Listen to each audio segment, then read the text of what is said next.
What's going on, guys? Bourbon N Ball live tonight, Friday, talking week 14 hot hitters, cold hitters, and some pretty good sell high, buy low candidates.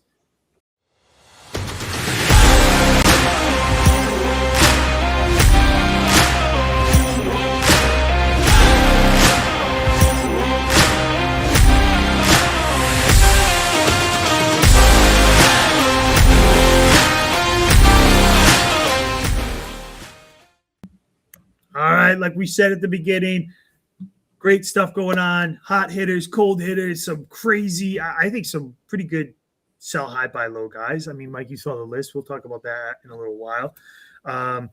Yeah, hope everybody's having a nice, happy 4th long weekend. Let's just dip right into it because, man, some of these names are pretty surprising. We'll start with some of the who's hot. How's that? Like we always do. Let's talk hitters, and then we'll talk pitchers.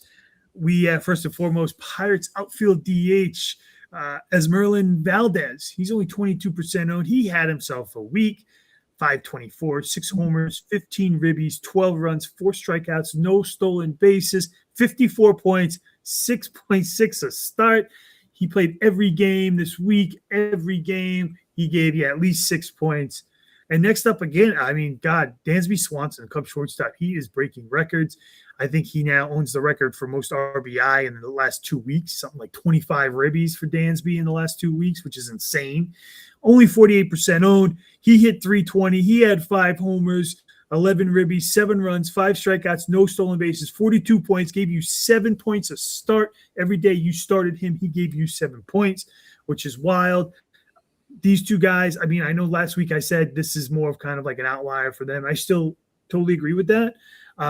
But, I mean, Dansby Swanson, really good story. I mean, this guy, shortstop from the Braves, came out. They ended up letting him walk and signed with the Cubs and kind of put himself – he had a career 2 weeks. I think his last 2 weeks is almost some people's seasons. Almost 10 home runs. He's got a grand slam. I think he's got 2 grand slams. Not a lot of strikeouts, but, again, I think it's kind of like an outlier.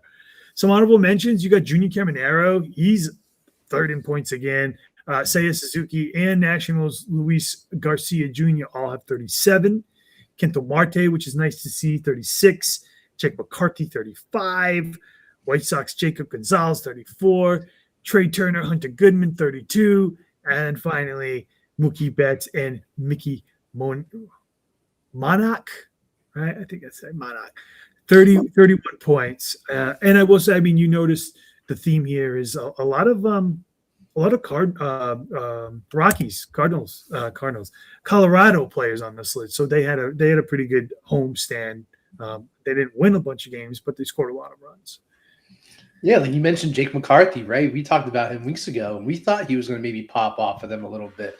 Every year, the Rockies have a guy that comes in and kind of just does stuff for them, right? Moniak, like you said, he's on the list as well this week, but he came in last year. He's kind of doing his thing. And now you have Jake McCarthy coming in this year, doing his thing, being pretty relevant. I think he should be rosterable in a lot of leagues at this point. I think he's hitting the ball enough, playing enough playing time. I think he should be rosterable, especially in 12-man leagues, 14-man leagues. That's definitely worth a pickup. But like you said, Dansby Swanson, I mean, we need to talk about him for a second. This is not the first time he's been on this list, right? Unbelievable. And seriously, the Cubs, where did they come from? All of a sudden, they're just on this incredible streak, really just on top of the NL Central. We got to take a second look at them. I think I wrote them off a little too early this year. I didn't think they were going to recover from their slump earlier in May. And here they are, looking great. So Dansby Swanson is definitely going to be a part of that, it looks like. Have maybe a career year. Can we say that? It's maybe too early to say that now, but possibly. Very possible. But like you said, you talked about Junior Caminero. We can't not talk about him for a second. What is it? 8 home runs in 6 games. Incredible. Just an incredible week. That's what you're supposed to do when you're a top, 2-3 round pick. This is what you get out of him. So really starting to pay off there. And then who else did we have? We had, is Marte back? Doug, I had to ask you because this is a guy that we both like going into the season. I mean, I've looked at his numbers. He is number 1 in second baseman for the year so far. So I would say he is. It's just that I mean, to me that the offense was never really the question. It was more the rotation. And I think that's the biggest hole that they have. Now the other question, so let me bounce one back, a Marte question for you. You think he might get traded? Definitely. Really? I mean, Okay. and I say that only like that because I'm so confident. Last year, they had Rodon Suarez, they had Josh Naylor, they had Merrill Kelly. They traded them all. Like, I feel like when they see a guy that they can get a cash in on, they might as well just do it. Yeah, they're being a little competitive at this point, but Ketel Marte return for an organization like Arizona that could be really rebuilding around Corbin Carroll could do a lot of good. And like you said, they need the pitching. Yeah, they got Colton Burns coming back maybe at the end of the year, probably more likely for next year. But they're going to need a little bit more than help than just him. So Marte can set them up for the future if possible. I can see that definitely happening. Yeah, and I do want to touch base on Dansby real quick. Think about it. This guy has gotten you over 90 points in 2 weeks. That is insane. That blows my mind for like a points league fantasy wise. That is a lot of points, man. I mean, that you're talking about players that it might take them like 6 weeks to get you that. He's done it in 2. I was about to say that's like almost 2 months of work. Yeah, but again, barely bad. Did he even break the Mendoza line yet? I mean, he was last week. He was at 199. This week, I mean, he's probably a little over it. What, maybe 205, 202 or something. But yeah, I mean, that just goes to show you that he was having such a bad year that even these numbers maybe make a little dent, but he's still pretty rough here, all in all. But yeah, no, the Cubs look good. Even Alex Bregman hit a home run yesterday or the day before, so that's a rarity for the Bregman. Yeah, Nico Horner hitting the ball better. Saw the last couple weeks, which is great. And maybe not so much today. He's going run in the 17-1 blowout. But other than that, though, again, they just seem like they turn a corner. They're going to be competitive. All right, so let's talk starting pitchers here. Man, Rangers, we're going to talk about him later on in the show. We're going to do a little dive into Nathan Eovaldi. But as of right now, we're just talking how he's done this past 7 days. He's 88% owned, 2-0, 12 innings, 18 strikeouts, 3 earned, 2 walks, 45.76 points. His first win was at Toronto. His second was at home versus the Tigers. So, I don't think that Tigers team is really pulling its weight. I guess you could say the same about Toronto. Then you got A's starting pitcher JT Ginn. He's 22% owned. He's 2-0. He went 12 innings pitched. He's got 9 strikeouts, 4 earned, 6 walks, 40 points. First win at Los Angeles against the Angels. Then beat the Dodgers. That's not too shabby right there. Then you got some honorable mentions. Taj Bradley. You got Tigers relief starting pitcher Montero. They both gave you about 35 points. Cavalli, Jacob Mizorowski gave you 31. Zach Wheeler, Joey Cantillo, Max Mayer right around 30. And finally, you got Casey Miz, the Mister, with 28 points, rounding that out. So some surprises, some not too surprised. Those are kind of where you drafted those guys of how they're performing. But all in all, pretty interesting list, to say the least. Yeah, I mean, Nathan Eovaldi's having a pretty good year. He's top 15 pitcher, right? He got 213 points in our league? Like, very steady guy. Really, really happy to see what he's been doing this year. We thought maybe he was going to regress a little bit, but he really hasn't. I feel like he's been kind of status quo. 9-7 record, like just been pretty good number 2 guy for that Texas Rangers rotation, who's in first place right now. Looking at the standings, I couldn't believe it. They're competing, and it's really part of their rotation. It's really a big part of him and DeGrom. So testament to him, testament to fantasy owners. Like, let's ride the Nate Dogg out, right? Like, I think that's, like you said, we're going to talk about him later, but man, excited to see him on the list. I mean, JT Ginn, geez, what's the Athletics going to do with their pitching rotation? It's just I feel like it's just kind of like a next man up mentality. It's great to see him on the list. I don't know if it's going to really last, but again, sometimes you just have to write out the hot hand with some of these guys, and I think JT might be in that same boat right now. So, but then like you said, the rest of the list though, Montero for Detroit, kind of sneaky good. He's kind of doing weird things over there, don't you think, Doug? Yeah, I mean, I know last year he was in that rotation. He didn't really look great. Moved him to the bullpen, had some injury, right? Casey Miz went on the IL, Scooble went on the IL. They kind of had no other choice than to put him in. And he's stepped up and plugged the hole in for them. Exactly what you expect for a really good player to do. So he's riding the wave, man. As much as I'm not a believer of the Tigers, they do have some positive stuff going on for him. I mean, more negative than positive, I would say. I mean, Valdez, again, we'll talk about him right after who's hot. But, and I also got a message. Someone sent a Bourbon N Ball message about him, too, that we can kind of dive into once we get to him. But I'm really not sold on that Tigers team. And at this point, with this whole Scooble thing going on, if he's going to get traded, if he's not, I mean, if I'm Tigers ownership, man, if I'm not in it, I would just hold on to him for spite. Just for spite. Wow. I would. This idea of let's go to the Dodgers or let's go there. Listen, if I'm not in it at this point, I could care less where he goes. And the way that he's kind of talking his way out of the organization anyways, well, you know what? We'll just hold on to you. We'll hold on to you then for the rest of the year. And afterwards, you can make up your mind and go wherever you want. I don't care about the prospects. You want to come here and almost like badmouth the organization, do so. In that case, we're just going to hold on to you. We're not going to trade you. You're not going to go to the Dodgers. You're not going to go to Atlanta. You're going to stay right here in good old Detroit, Motor City, baby, and we're going to ride you. That's what I would do. Man, you're ruthless, man. That's brutal. You don't want me as an owner for an MLB team. That's brutal. That is brutal. I don't know. I think there's a lot of good return investment in Scooble still, even as a rental.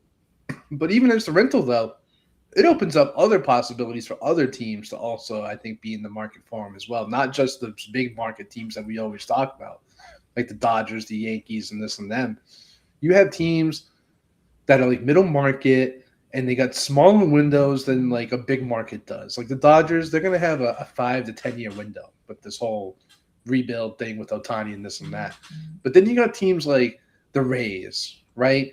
Where small market team, but they have these good years, and then all of a sudden you can kind of see this momentum, and you got to, make a break, and we're going to be in it or not, and we're going to have to invest in this. I think that opens up the door for more teams when, especially it's a 1 year deal. It's just a rental, right? That's what it really comes down to. But yeah, we'll see. I mean, there's a lot to think about there. But like you said, the rest of the list though, you got, Zach Wheeler. When top 5 pitcher again, right? Guy's just been pretty nailed since coming back from his injury. Max Meyer just keeping the train going with him, like incredible. Just both guys just having really good years so far. Just familiar names on the same list. Yeah, and it's good to see. The Zach Wheeler story is a great story for that team, that organization. Once he came back, they kind of flipped the script. They were in last place. They were tied with the Mets. And now, they're 3-4 games behind first in the NL East, fighting for a spot up there. So, I think there's something to say about kind of morale and what a boost can do and how undervalued it is. And I think that team is proving it right now with him coming back was a major boost. So it's exciting. Good to see. So let's start talking about cold players here. Some who's not. And this is almost like a who's who, right? Geez, these are some big name guys on here. Let me start out with some of the hitters. Yankees outfield Cody Bellinger, 99.1% owned. He had 0.53, no homers, no ribbies, no runs, 5 strikeouts, no stolen bases, -2 points for the entire week. Next up, Diamondbacks outfielder Corbin Carroll, 99.8% owned. He had a $136, no homers, 2 ribbies, 0 runs, 8 strikeouts, no stolen bases, gave you 0 points. And then we got some honorable mentions. You got C.J. Abrams of the Nationals, and Red Sox outfielder Jared Duran gave you 0. Jazz Chisholm Jr., Tyler Ward all gave you a point. Ben Rice gave you 2. And then Alec Burleson, Drake Baldwin, George Springer, Brian Reynolds, Bo Bichette, Adley Rutschman, Christian Yelich. They all gave you about 4. So they're not even none of these people were averaging you at least a point a game. Yeah, it's not great. Not great so far for some of these guys that usually have been performing this year. Alec Burleson to be on this list, pretty shocking, right? Brian Reynolds, Bo Bichette, who's been playing really good baseball lately, to be on this list. Adley, been playing pretty good when he's not injured, being on this list. So obviously, long season, ups and downs. I don't expect these guys to be on this list consistently. So again, we're not going to worry about those guys, but the main 2 guys I'm worried about, this is both you know, Doug, Mike, these are my guys, both outfield guys, right? Cody Bellinger hitting what, .053 in the past week? Oof, that is not like him. Luckily for him, he doesn't strike out too much, only 5 Ks this week. Really just really bad. I don't expect him to keep that up. I think he's already got a hit today, so maybe he's going to turn it around this weekend. Maybe he just had a bad series, and you could just chalk it up to that just against Minnesota.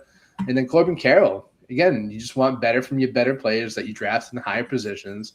And Corbin Carroll has been really hot and cold. I can see the frustrations now with Corbin Carroll being a Corbin Carroll owner for a week. You expect more from him, and hopefully he turns it around. Again, the Diamondbacks, they're kind of like middle-of-the-road team. They could be sellers. So who knows what's going to happen with Corbin Carroll in that lineup as well. So a lot to think about. Yeah, I mean, Corbin Carroll – I mean, you know, I owned him last year. When he's hot, though. You know, you give it to him. But that's the thing. It's like there's no consistency with that. And you're seeing that. And he does strike out a lot. Very surprising. I mean, I still love him. I mean, I would trade for him if you ever wanted to give up. But I don't know what I would give up for him.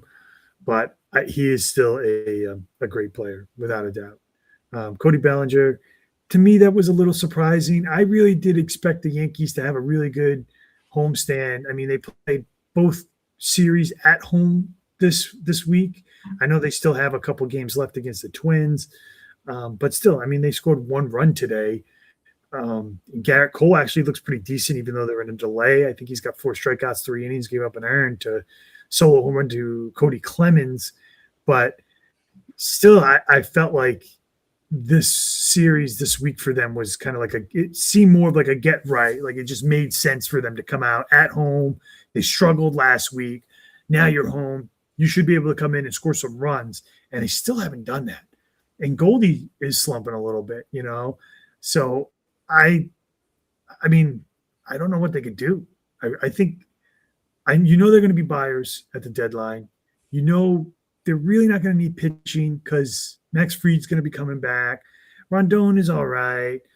You really hope Garrett Cole can step it up, and Schlittler looks all right. And they're all pretty good. I think they're going to have to really figure out what they can do to plug these holes in some of the offense. You know, I know Jazz Chisholm, like he's a free agent at the end of the year. Aaron Boone, I don't think he's a big fan, especially that whole viral post of him with a lollipop in his mouth playing infield. Not a big fan of that. So I wouldn't be surprised if he's in a trade and he might go somewhere because they want to unload him and pick up another infield. Maybe they pick up a Ketel Marte, you know, put him at second. And I don't know. I don't know what they can do, but I just know right now, especially with no timeline on Judge, this is their problem. This is their biggest problem right now. And they're slowly falling out of the East, you know. I mean, the Rays are making they've been playing really good ball. I want to say 6-4 in the last 10 games. I think they're in first by 3 or 4 games now. They were tied last week. Now they're kind of putting themselves out, giving themselves a bigger lead. That's exactly what you want to see. I don't know what the Yankees do. It's going to be very interesting. And I know, Mike, you're writing trade hot stove articles, which I can't wait to read and see posted, which are going to be great.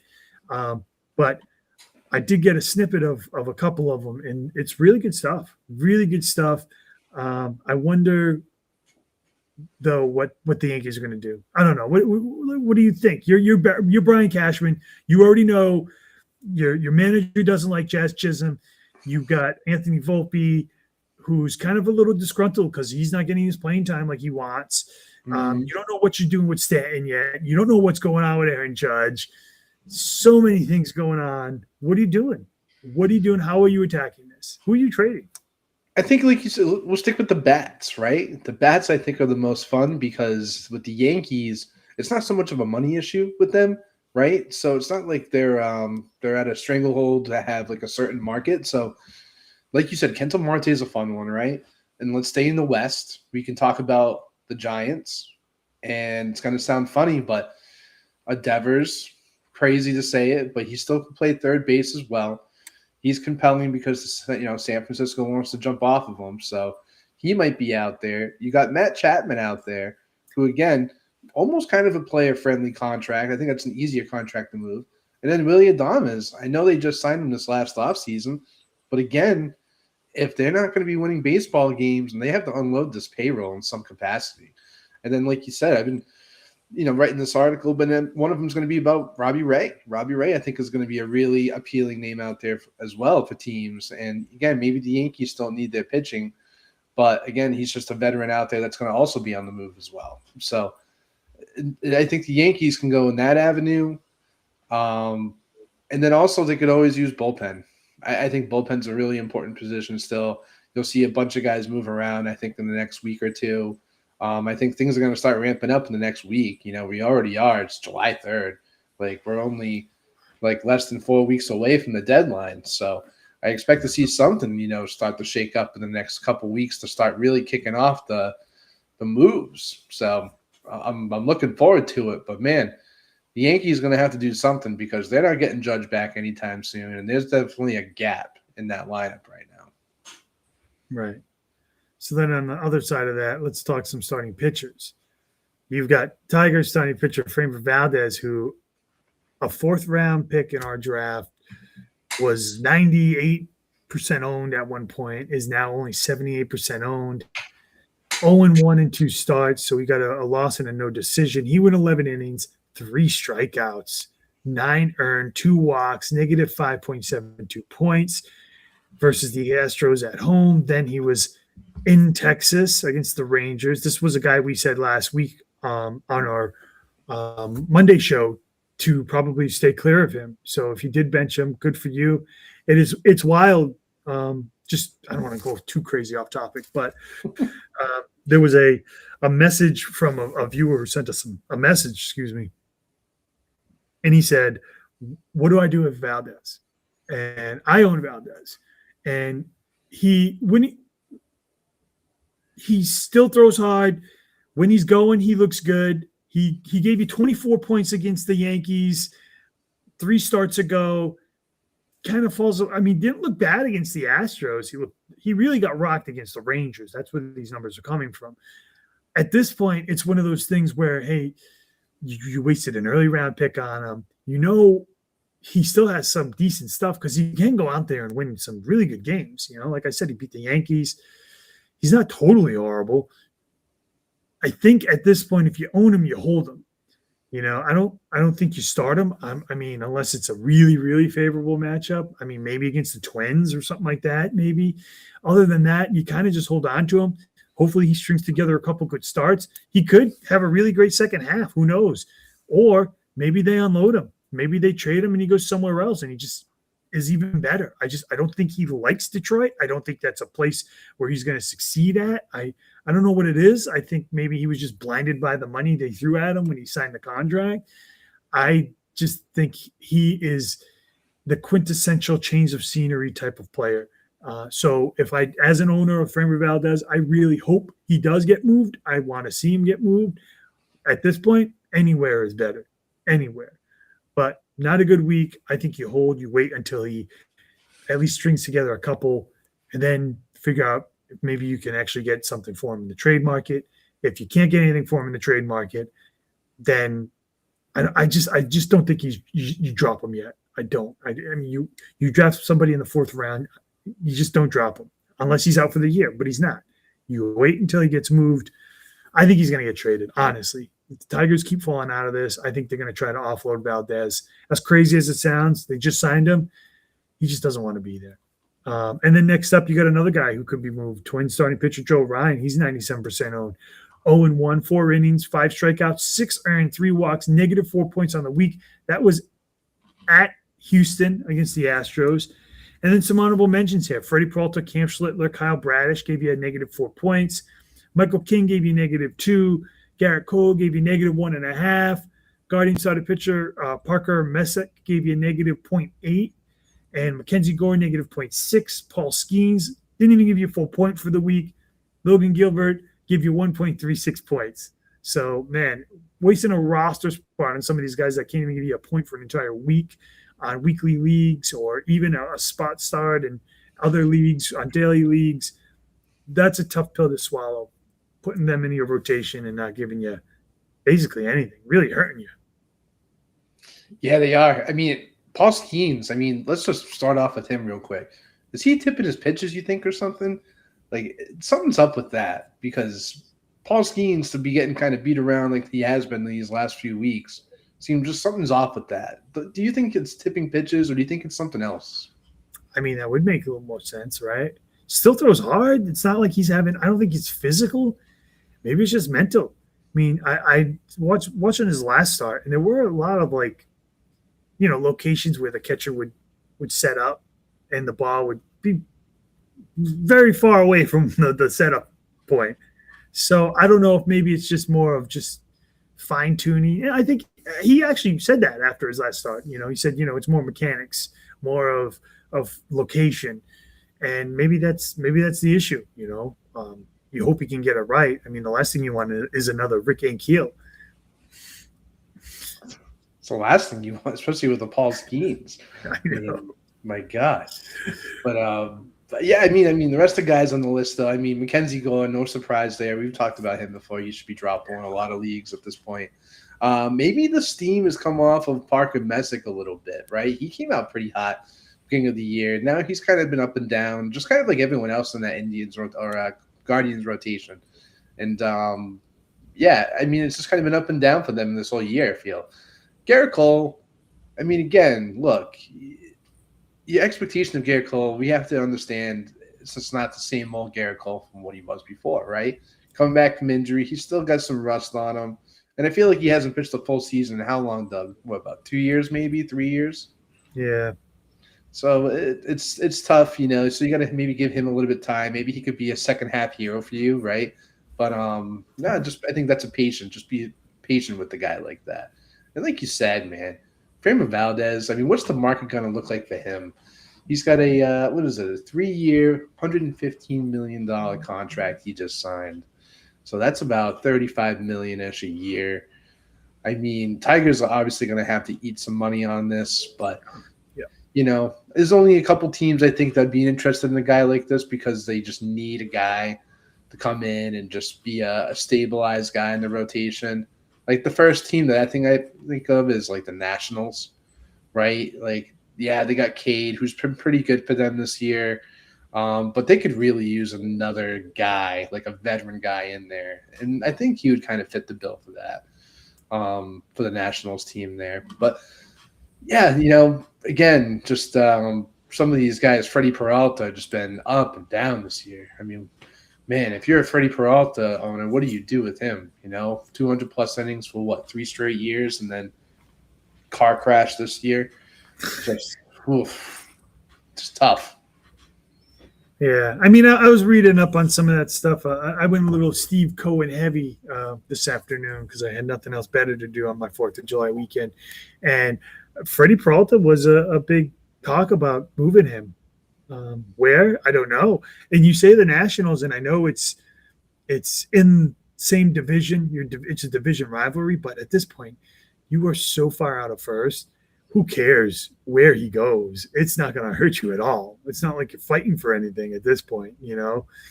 Just get rid of him. See if you can get something really, really valuable for him, and just move on. I mean, the one thing I'll always give Steve Cohen credit for is every year he goes hard at free agencies. Every year. And, I mean, that as a fan, that's what you want as an owner, right? You want an owner who's not afraid to spend. A couple of years ago, kind of puts together this dream team rotation of Max Scherzer and Justin Verlander. Obviously, that fell right on its face. But then comes out and signs Juan Soto. That's what you want in an owner. So the Freddie Peralta thing, in hindsight, yeah, it would look like a really good sign. It looked like something they needed to do. They needed a rotation help. You knew the rotation was their biggest weakness. It still is their biggest weakness. So it's going to be interesting to see how they kind of tackle that in the offseason. But we're not through the season yet. So, yeah, Freddie Peralta, I think, is going to be one of those guys that is just going to go somewhere. Where he's going to go, I don't know. I honestly, I have no idea. The Cardinals kind of make a little sense to me. He looks to me like a Cardinals type pitcher, if that makes sense. But I don't know. I don't know where he goes. I just know he goes. It's got to go. Got to go. Yeah. So, all right. Talk about some of the hots, some of the nots. So let's just jump right in to some of the sell highs. Let's sell some of the highs. And these are some of the guys that had some really, really good weeks this past week that we think you can really capitalize on in trading and value-wise. Here's first and foremost. There it is. Trey Turner, right? I know. Listen, on the year, not too hot. 239, 10 homers, 31 ribbies, 59 runs, 87 strikeouts. 87 strikeouts. 16 stolen bases, 183 points, 2.1 a start. That's like free agent-ish pickup type thing. But good week. 323, 3 homers, 8 ribbies, 9 runs, 8 strikeouts, 1 stolen base, 33 points, 4.7 a start. Really good. So, listen, after struggling all season, he's finally stringing together a few good games. He goes out, he has himself a monster week if you compare it to the year. However, he's on pace for his worst batting average since his first year in the league, which is 2015. He's looking at career high in strikeouts. His previous high was 150 in 2023. He's already got 87. He's not even at the halfway point. Most of his other numbers are kind of right on par with career stats. He was drafted in and around the 8th round, which I think is a great value spot for him because when he's going, he's going. You look at this week's numbers. Unfortunately, the strikeouts are huge. And when he's not going, that's what's killing you, especially in leagues that count strikeouts against you. I think the Phillies and how they're playing right now, it's off the charts. And as a Trey owner, I think you could go out there and maybe sell them a little more higher than you could a few weeks ago, just because of what what they're stringing together these last couple weeks. So I know, Mike, you own him. I think you benched him, right? You've had him at his worst. You've had him at his best, which was, I think, so far this past week. Would you shop him around? What would you think you could get for him? What would you want for him? What's going through your mind right now when I'm reading these stats?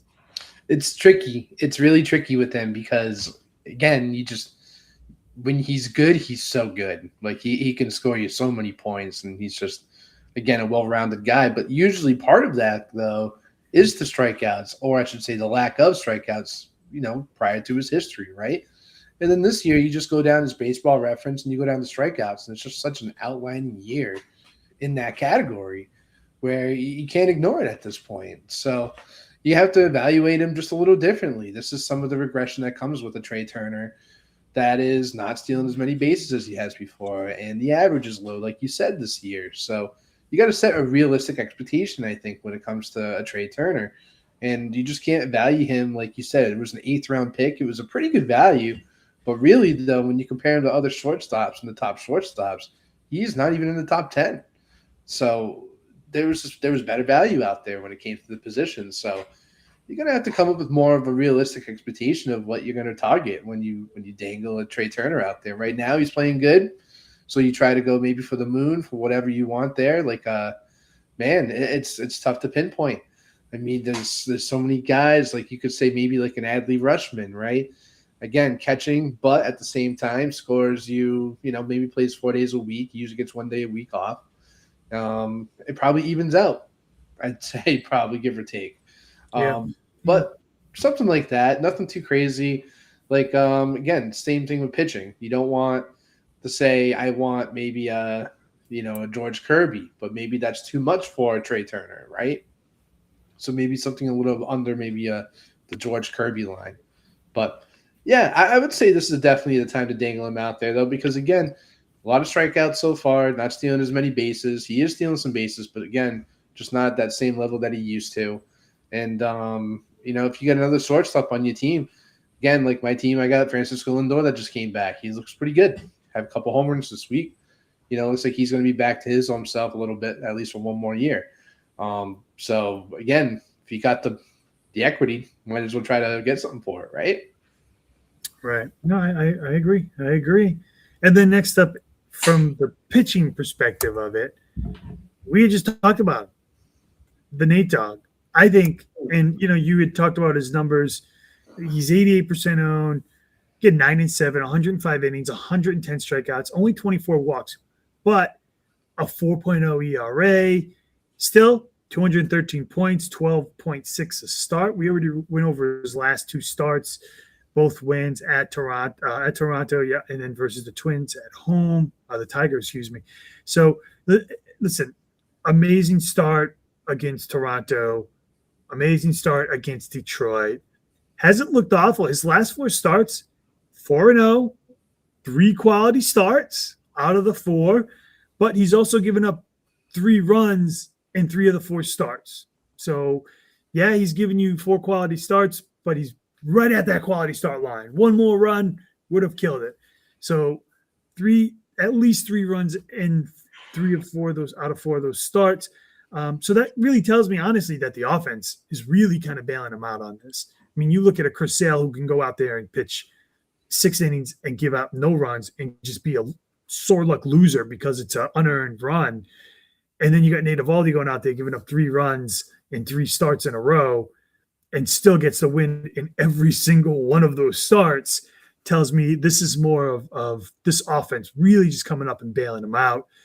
And listen, I don't know if there's been a more player as far as like up and down this year, because his losses are pretty rough, right?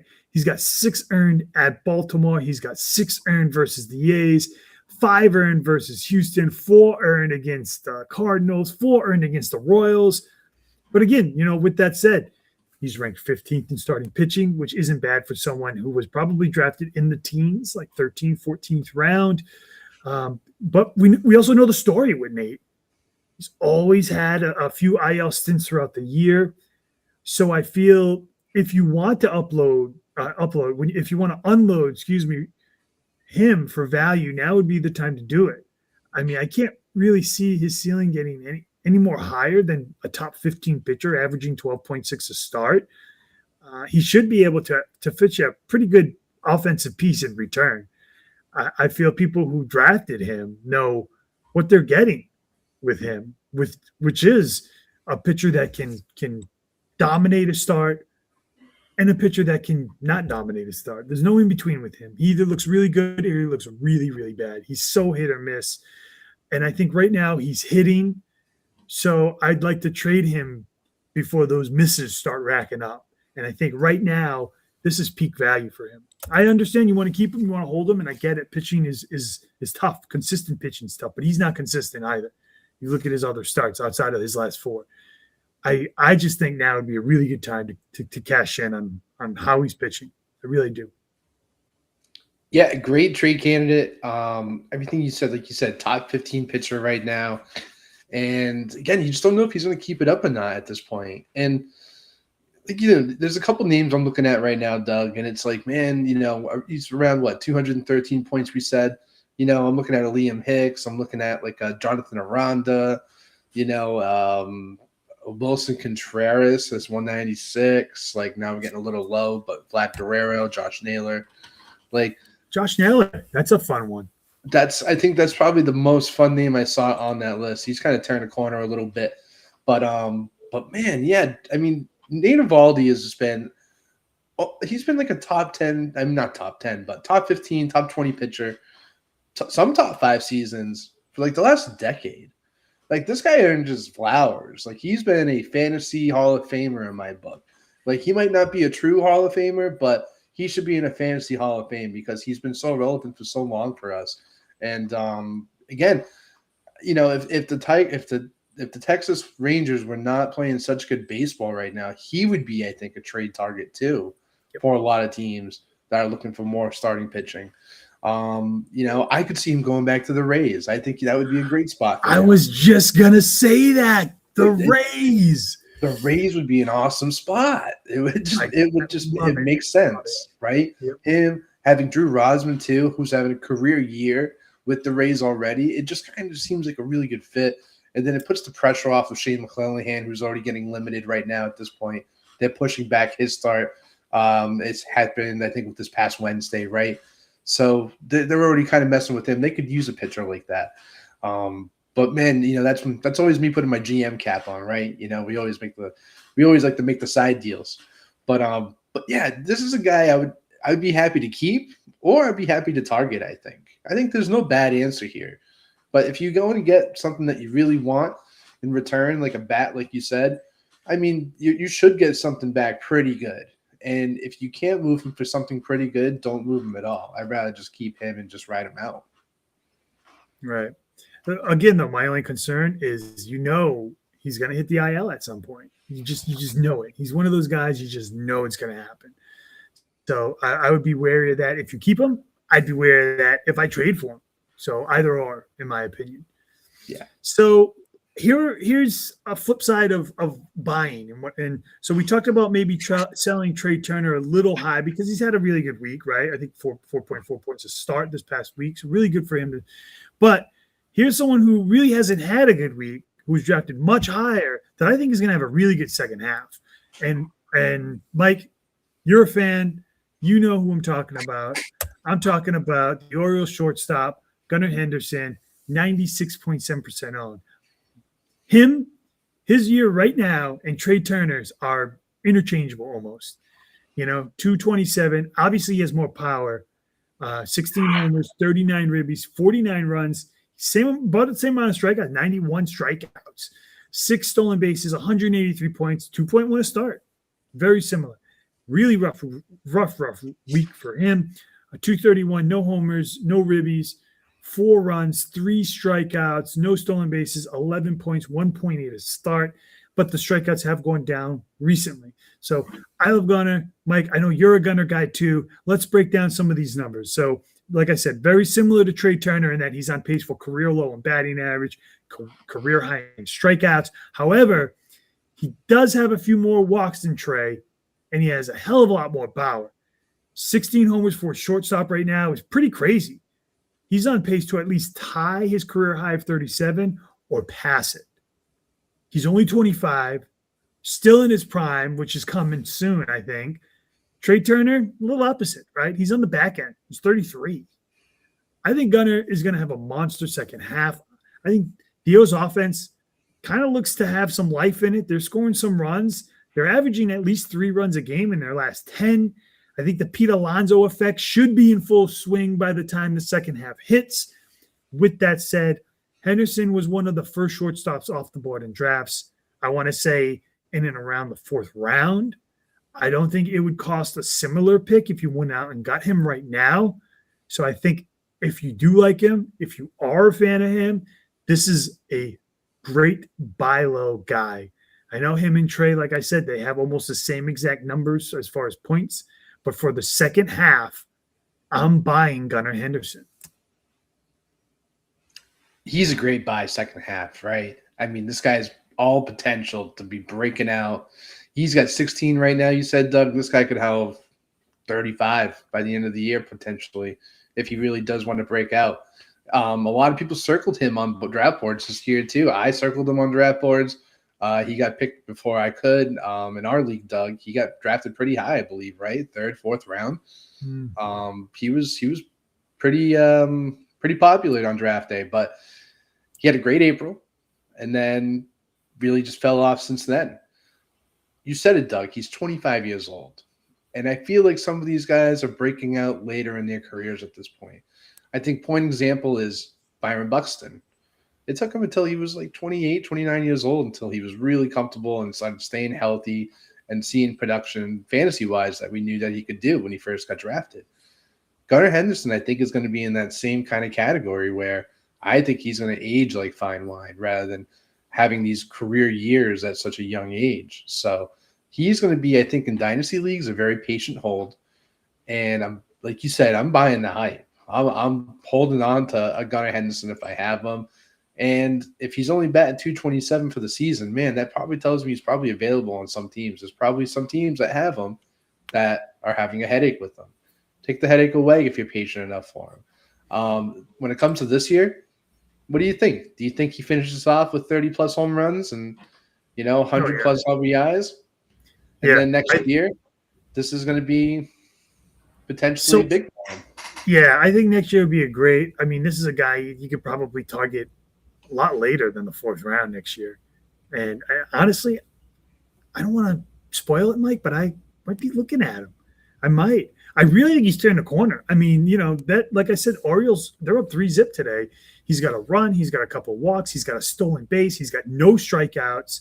That's what you want to see. I'm telling you, I really believe he's going to have a really strong. He has 50 runs now. He's going to have 100 runs. He's going to have 30-plus home runs. Hopefully he can maintain and kind of minimize the strikeouts, which he has been. Like I said, he had 3 strikeouts last week. I like him. I'm a fan. I think that team is going to make a little run. I really do. It's way too talented. And how many times do we see a team go out, sign a big name guy and really, really struggle the first half, and then come out the second half swinging? You've seen it with the Padres and Juan Soto. You've seen it with the Mets and Juan Soto. So there's some truth to that, I do think. And I would buy him in a heartbeat. I really would. And I'm not really like a lover of Gunnar Henderson, but I do like him, and I would buy him. I would. Yeah, no, this is a guy you probably want to have on your roster every year moving forward. This is a guy that you target probably for the next 5 years. Yep. So let's talk pitchers. And, Mike, you did bring him up. There he is, Kirby, and not the Kirby from Super Smash Brothers. I'm talking about the starting pitcher from the Mariners. Come on, that was a good dad joke. 92% owned. Listen, 7-7 on the year, 104 innings pitched, 91 strikeouts, 24 walks, a 3.8 ERA, 189 points, but 11.1 a start. Last start, 1-0, 8 innings pitched, 7 strikeouts, 2 earned, 1 walk, 23 points. That was against the Angels. Very similar to Nate Eovaldi, 500 record. He's a top 25 pitcher. However, I think Kirby will give you more innings. He's 28. Kind of looks to be hitting the prime. He's on pace to break most of his career highs. His last career high was 14 wins. He's already got 7, so he's halfway there. I think he could probably, get one more win before the All-Star break, get you 8. His career high was 190 innings. I think he is probably on pace to at least tie that. He's got 104. His career high was 179 strikeouts. He's got almost 100. Right on pace with that. He was drafted, I think, I know in our league about the 6th round.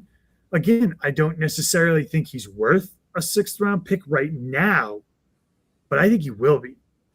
2-2 in his last 4 starts, all quality starts.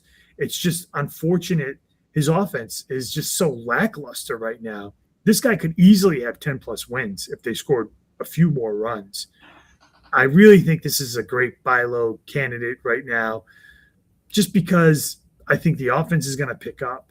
And I think a lot of the no decisions that he has gotten and a lot of the losses he has gotten are going to become wins. And now, if that happens, you're talking about going from a top 25 pitcher into the top 20. So I like him. I'm buying him. I bought him. I did start him, and I like him. I really do. I think that whole Seattle rotation, I own most of them. I own Bryce Miller, who looks amazing. I own Kirby, who looks good. I own Logan Gilbert, who looks good.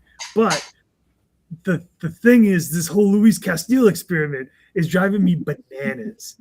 So now what they're doing is they're having Logan Gilbert pitch, and they're having Emerson Hancock piggyback him, and they're starting Luis Castillo.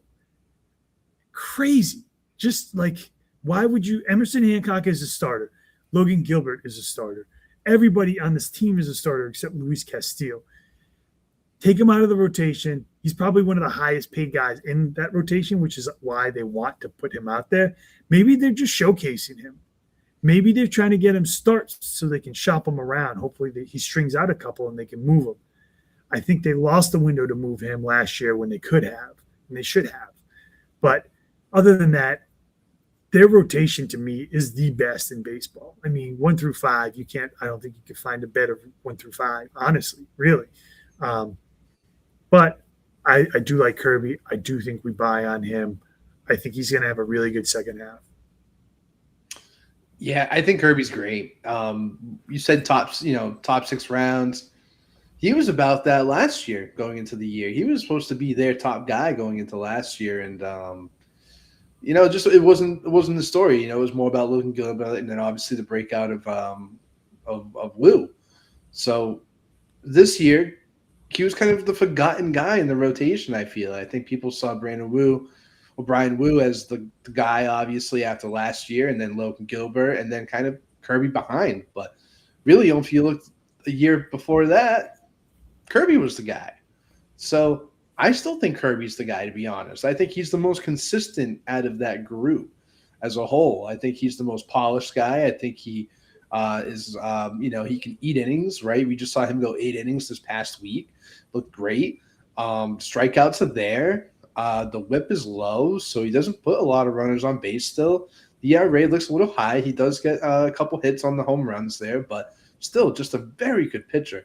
And I do have a theory on this whole piggyback this and, we're moving Emerson Hancock here is because I think they're getting ready for Cade Anderson to get up into the majors. I think they're going to try to make a space for him. He's just outgrown Double-A. And I think we've talked about this for this program, Doug.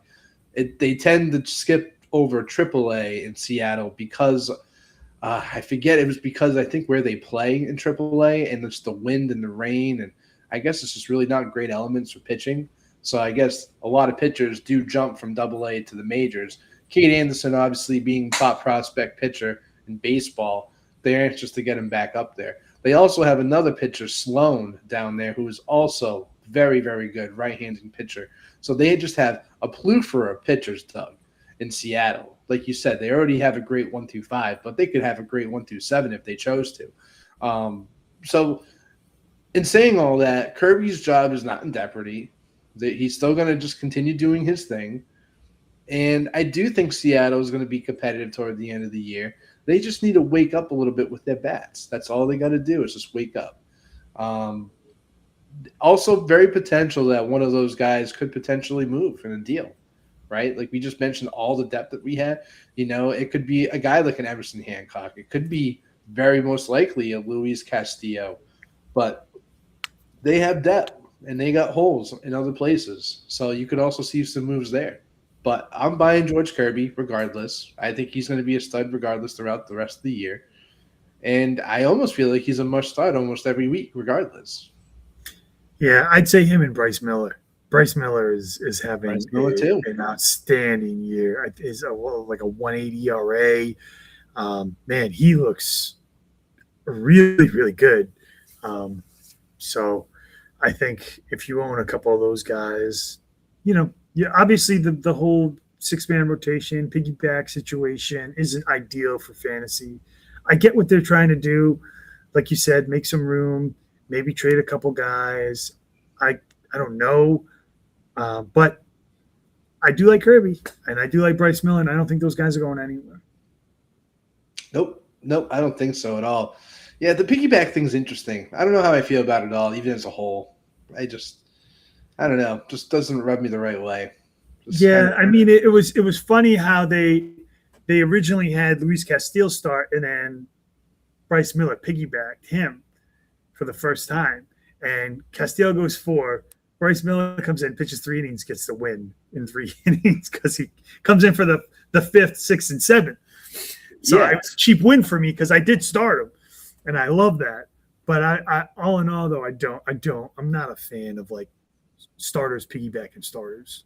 You know who's starting to do that now is the Mets. I think Senga is starting to do that. Yeah, but that one makes sense, right? I mean, that whole entire rotation is struggling. It's one thing if it's like, one guy here, one guy there, but when your whole rotation is, you need to do something to right the ship, right? I mean, there was a start when Bryce Miller was out there and he pitched 5 innings and he only had 60 pitches with 5 strikeouts and didn't give up any runs. And he probably could have went 7 or 8 innings, but they take him out. They put in Luis Castillo. He gives up 5 runs and they get the loss. Like, that's where it doesn't make sense to me. It just doesn't. I get why the Mets do it. And Senga, I mean, man, we could take a whole show of talking about Senga. It just fell off the earth. But, I don't like it when they do it like to a really good rotation like Seattle. Yeah, I think they're just getting too cute. I think that's just what it is. I think they got so much plume for pitching. They think they got to make a move and they got to think about just how they're going to get everyone, their innings and this and that. So I think that's just really what it comes down to. Yeah, I agree. I totally agree. All right. Well, that is our time. We're right on target, man. How fun is that? So yeah, don't forget to watch us. We have a show that we post on Monday mornings talking about starting lineups, starting pitchers, and some really good sleepers, which we've hit on quite a few, I'd say. I mean, obviously you're not going to hit on all of them. It's easy to call out the ones you don't, but we have hit on a couple, so that's good to know, and hopefully that can carry on.